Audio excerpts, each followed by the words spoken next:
Hello everyone, welcome back to my channel. I'm Bill. Today's video is going to be the continuation of the War Magic series. We are doing 6th level arcane spells today, so I'm going to read the list of arcane spells for sorcerers and wizards in the core rulebook for Pathfinder. This is Pathfinder 1e.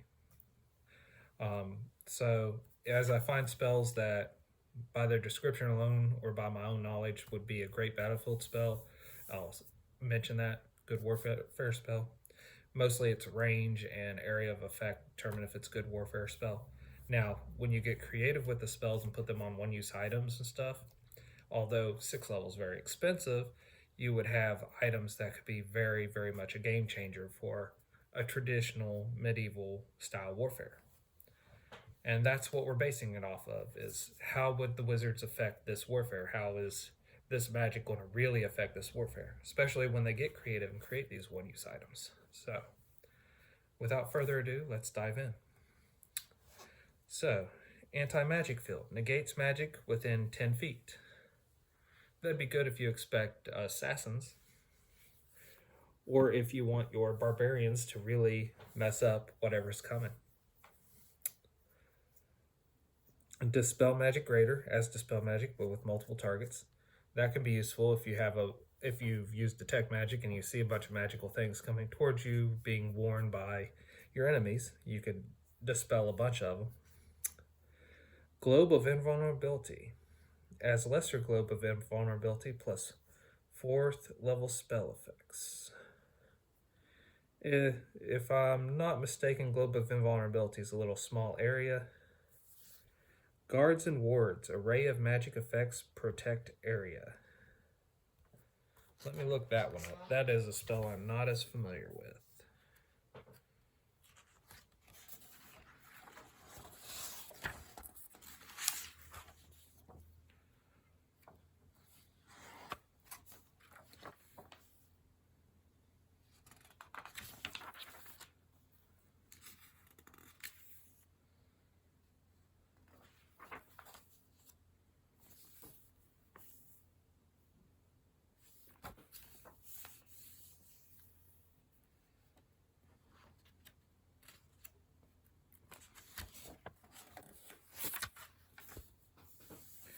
Guards and wards, casting time 30 minutes. So you need half an hour to cast it.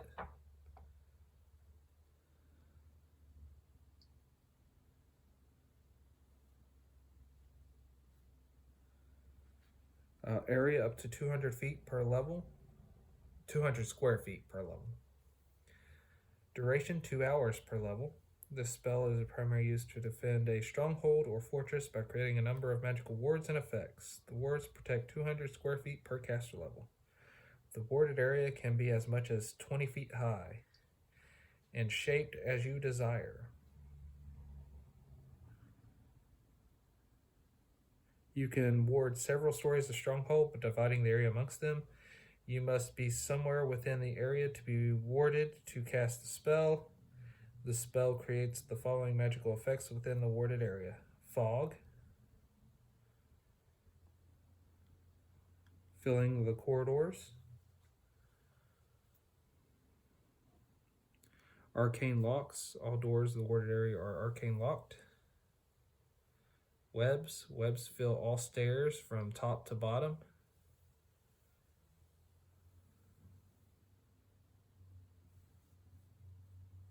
And the webs regrow if they're burned or cut away after 10 minutes. Confusion. Where there is a choice in direction, such as a corridor, intersection, or side passage, a minor confusion type effect functions so as to make 50% probable chance the intruder believes they are going in the opposite direction from the one they actually choose. Lost doors. One door per caster level is covered by a silent image that appear as if it were in a plain wall. And you only get a saving throw if you interact with it. In addition, you can place your choice of one of the following 5 magical effects. Dancing lights in 4 corridors.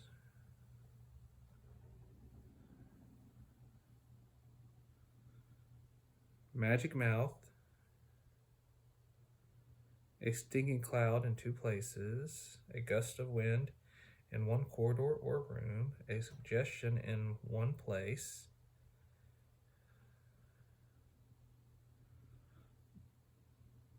The whole warded area radiates strong magic of the Abjuration School. A dispel magic cast on a specific effect, if successful, removes only that effect. A successful mage's disjunction destroys the entire guard's and ward's effect. Now, I'm visualizing as a game master using that to create a dungeon. Just use all those effects in a dungeon and let the party explore it, because that would be cool. But that would also be a great way to defend your stronghold, so that would be very good. Repulsion. Creatures can't approach you. Cast that on your spellcasters, or give them 1-use items that do that. Conjuration, Acid Fog. Acid Fog would be really good because it'd cover an area and be dealing out acid damage. Planar Binding. It's okay. You can bind a planar creature and have it pretty much wreak havoc on your enemies. Summon Monsters 6 would be pretty good. It'd give you a wide variety of potent creatures to use on a weaker military, or massive amounts of, like, Summon Monster 4 creatures. Wall of Iron. Be good as a wall. You could use it to funnel the enemy into a certain situation, or to prevent the enemy from coming in their wall formation, their marching formation for combat, to attack you, especially as you're retreating. Analyze Dwemer. Reveals magical aspects of the subject. That would not be useful in military, but if you were looking at magical items and stuff, that could be useful. Legend Lore. Legend Lore could be useful if you need to know certain things about someone, a place, or an item. But for warfare, not really. Not unless the information pertaining to that would benefit you. But I don't see that normally being beneficial. True Seeing. Let you see all things as they really are. That could be useful because that allow you to see what's magical, what's not magical, what's hiding in the ethereal plane, so on and so forth. Gee's Quest. As lesser Geese, but affects any creature, but it's still a single target, so that's not as useful. Greater Heroism. Gives a +4 on attack rolls, saves, skill checks, immunity to fear, and temporary HP. Give that as a bunch of 1-use items to your military. They activate it. Their attack's now 4 greater than their hit dice. They're going to be dealing out some damage pretty quick. Mass Suggestion, but affects 1 subject per level at suggestion. So that would be useful. You can get part of your enemy forces to just stand there, part of your enemy forces to run away. However you'd wish to use this suggestion, you could disrupt their unity in an area. Symbol of Persuasion. Triggered room charms a creature. That'd be good to put around your defensive structure. Put a bunch of those in the corridor that your group never goes down. Chain Lightning. Now that by itself could destroy a formation. 1d6 per level damage and 1 secondary bolt per level. So I hit the first target, and by the time you have 6th level spells, you're about 13th level. So I have 13 bolts that do 13d6 damage. I hit the first target, and then it just arcs target until it hits all 13. So you're guaranteed to drop a portion of the army when you hit that. Contingency sets triggered condition for another spell. That is useful with other spells. Contingency Fireball. When they step on this red dot on the floor, a fireball goes off.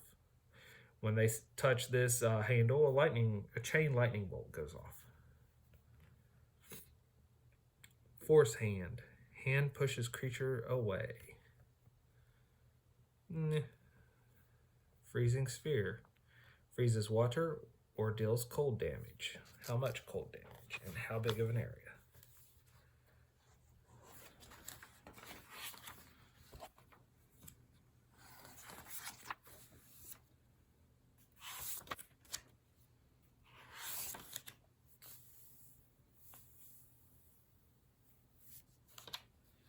Range is long, 400 feet plus 40 feet per level. So right there, that's battlefield distance.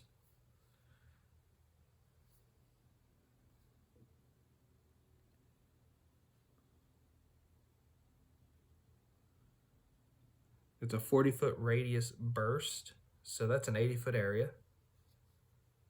And it'll deal d6 point of cold damage per caster level. So up to a maximum of 15 d6. And if it has a water subtype, it takes d8s instead of d6s.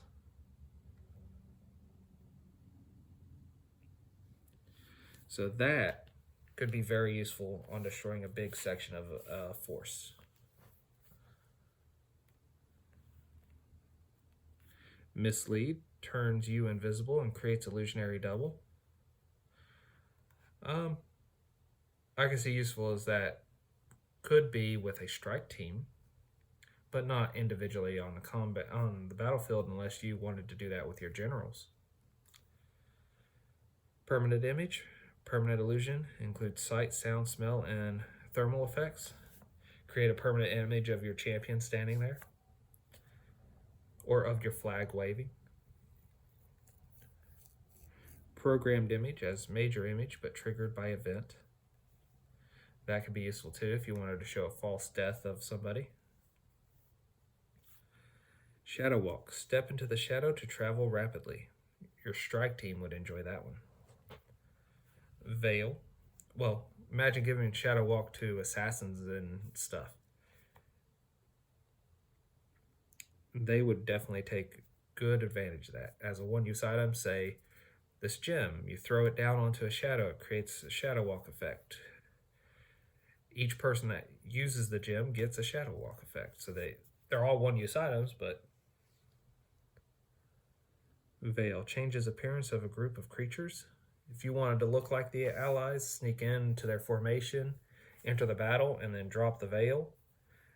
Well, just attack them, but drop the veil afterwards. That would be a very deceptive way to take control of the combat.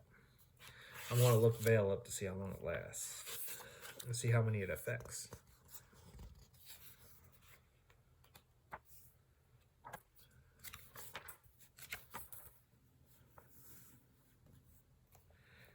Long, 400 feet plus 40, one or more creatures.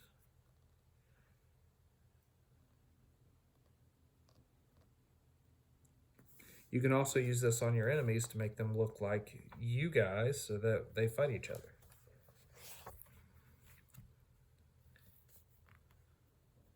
Circle of Death kills 1d4 per level hit dice of creatures. Useful. Create undead, raises ghouls, ghast, mummies, or morgues from physical remains. Very useful, especially for repopulating an undead army. And with powerful undead, that is. Eye Bite wouldn't be that useful. Target becomes panicked, sickened, or comatose. It's a single target, that's why it won't be that useful. Now, if you put it on arrows to be touch effects, that could be very useful. Symbol of Fear. Triggered rune panics nearby creatures. That could be useful, especially if you have those symbols all around your defensive structure.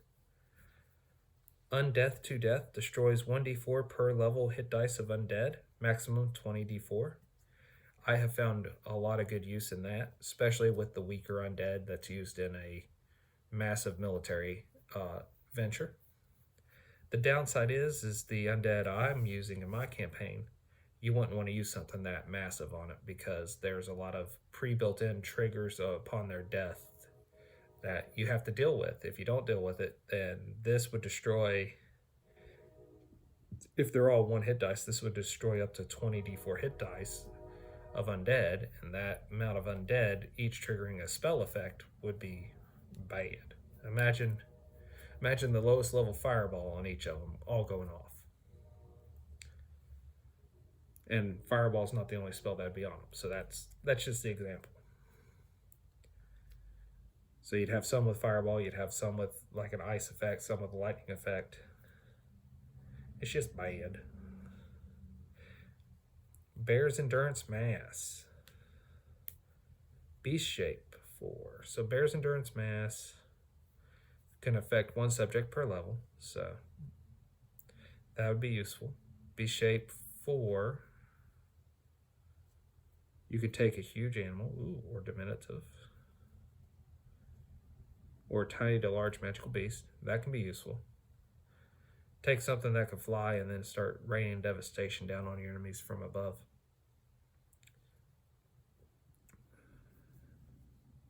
Mass Bull Strength, that would be useful. Makes your force really strong all of a sudden. Put that on a flag or put that on a horn when it's blown.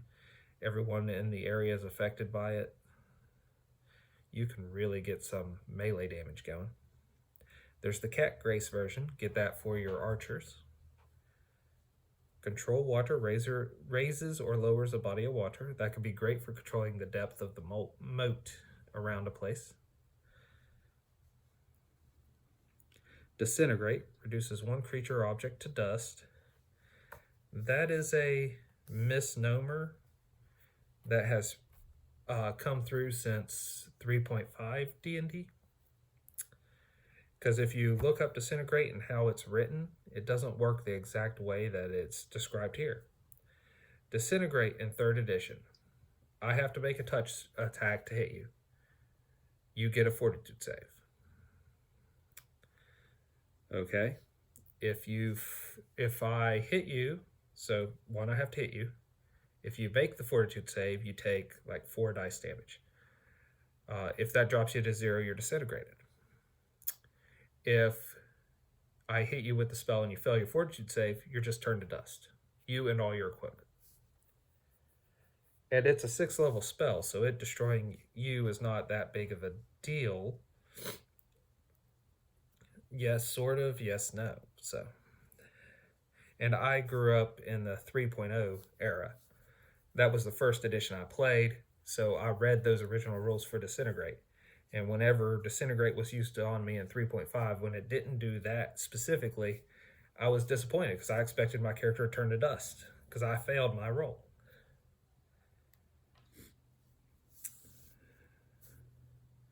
Eagle Splendor Mass. Elemental Body 3 turns you into a large elemental. Give that to, like, say, your first full row of warriors in your shield formation. They'll break the shield formation to be the advancing force, and then the second row needs to create the new shield wall. But if they all use that and they all become large elementals and wade into the enemy, massive destruction can begin.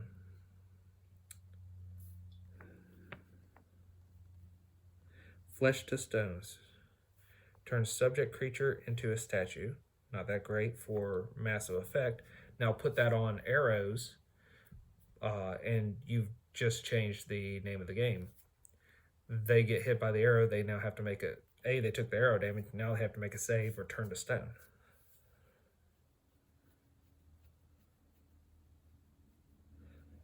Form of the Dragon 1 turns you into a medium dragon. Now that can be very useful. Pick a dragon with a breath weapon that's not fire, because everyone's expecting fire in this warfare. Pick something that's not fire and then start baking the whole army in whatever that element is. Fly, don't stay grounded. A dragon used properly in combat should be very hard to take out and very hard to deal with.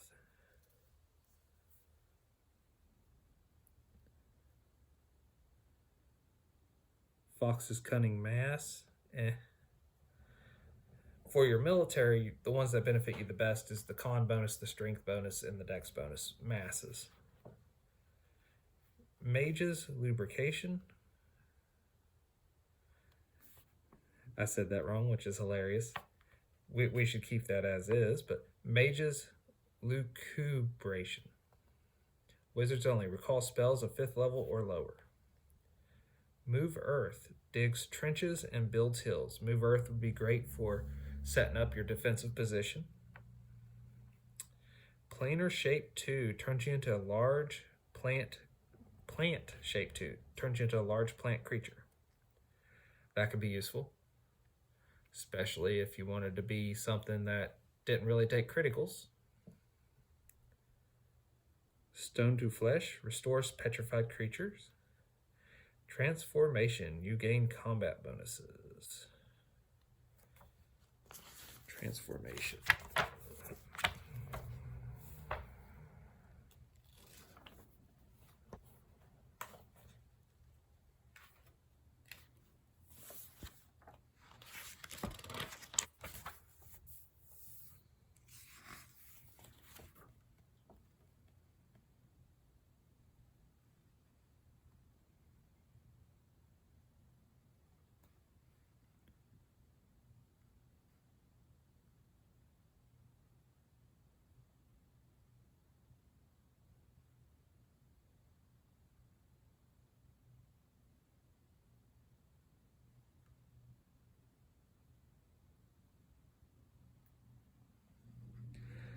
It lasts 1 round per level. You become a fighting machine, stronger, tougher, faster, and more skilled in combat. Your mindset changes so you relish combat and you can't cast spells, even from magical items. You gain a +4 enhancement bonus to strength, dex, and con, and a +4 natural armor bonus to AC, and a +5 competence bonus to fortitude saves, and proficiency with all simple and martial weapons. Your base attack bonus equals your character level, which may give you multiple attacks. You lose your spellcasting ability, including your ability to use spell activation or spell completion magical items, just as if spells were no longer on your class list.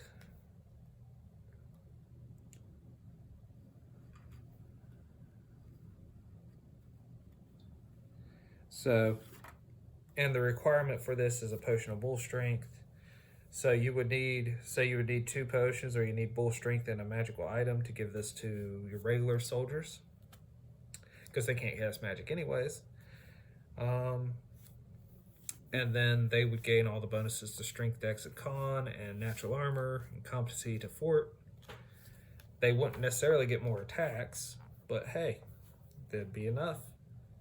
It'd be enough to really change the name of the game. If your force is experienced enough to have had a couple of battles that they're now level 2 instead of level 1, their base attack's 1, you add 4 to that, it's 5, and now they are as experienced, if not more experienced, than a normal veteran army.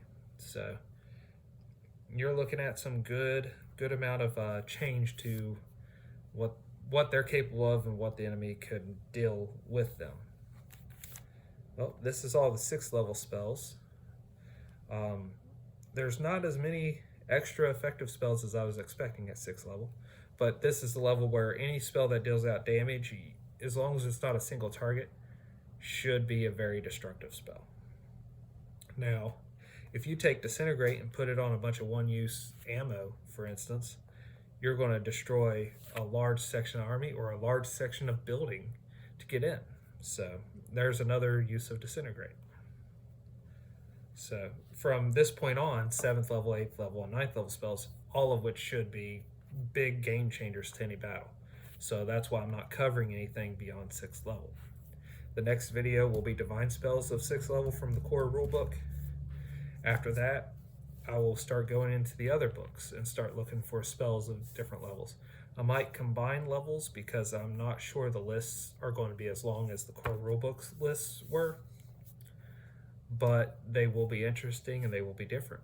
And there are spells me as a regular player from 3rd edition aren't used to using unless I have those books in front of me. So we'll go through those and we'll look them out and we'll see what would be useful and what wouldn't be. And then when all that's done, let's go back and make very interesting effects for combat. Well, until we meet again.